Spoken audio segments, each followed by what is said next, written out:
ঘটনা কি ঘটেছে? স্যার আমার মা এখানে 3 দিন ধরে ভর্তি আছে। কোন হসপিটালে ভর্তি আছে? আমার স্বাস্থ্যসাথী কার্ডে আমি ভর্তি করতে এসেছিলাম। স্বাস্থ্যসাথী কার্ডটা আমার কোনো কারণে কোনো অসুবিধা ছিল, তো আমাকে বললো তোমরা ক্যাশে ভর্তি করো, কার্ডটাকে ঠিক করে আনো, তারপরে কার্ডের চিকিৎসা ছিল। তো আমি মোটামুটি শনিবারে ভর্তি করেছি 3 তারিখে। তো আমি গেছিলাম, একটু আসতে বলুন। ডিএম অফিস বন্ধ ছিল, শনিবারে রবিবারও বন্ধ ছিল। তো আমার পেশেন্ট এখানে আমি ক্যাশে যেমনি তেমনি করে ঝাড় দিয়ে জোগাড় করে আমি ভর্তি করেছি।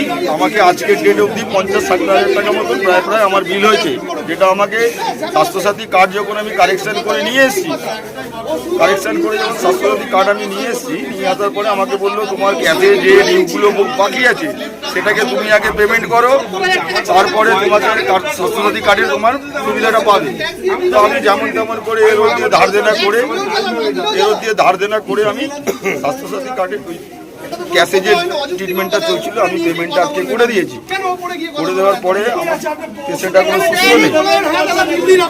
এবারে আমি স্বাস্থ্যসাথী কার্ডে আমার এখন অ্যাডমিট হয়েছে, আমি ক্যাশ পেমেন্টগুলো করে দিয়েছি, যেটুকুনি পেয়েছি 60,000 টাকার মতো প্রায় আমার ক্যাশে আমার খরচা হয়ে গেছে।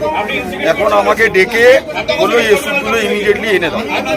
এই যে আমাকে প্রেসক্রিপশন দিয়েছে,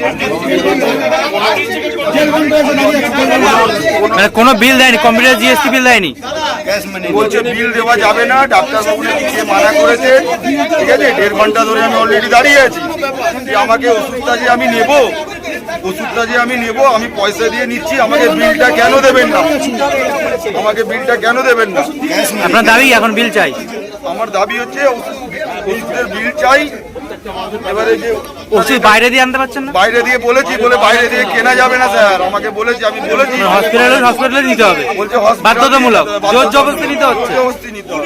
এখন কি দাবি করছেন? বিল দেবে না বলছি। কি দাবি চাই? হ্যাঁ স্যার, দাবি কি করছেন? দাবি করছি স্যার একটা ভালো এর ব্যবস্থা করুন, যাতে এরকম আমাদের মতন যারা আমাদের খুব একটা শিক্ষিত নয়, অত কিছু বুঝিও না, এরকম ভাবে আমাদেরকে হ্যারেস করছে। আপনার নাম? আমার নাম রাকেশ দোলন। কোথা দিয়েছে? আমি দিল্লি থেকে এসেছি।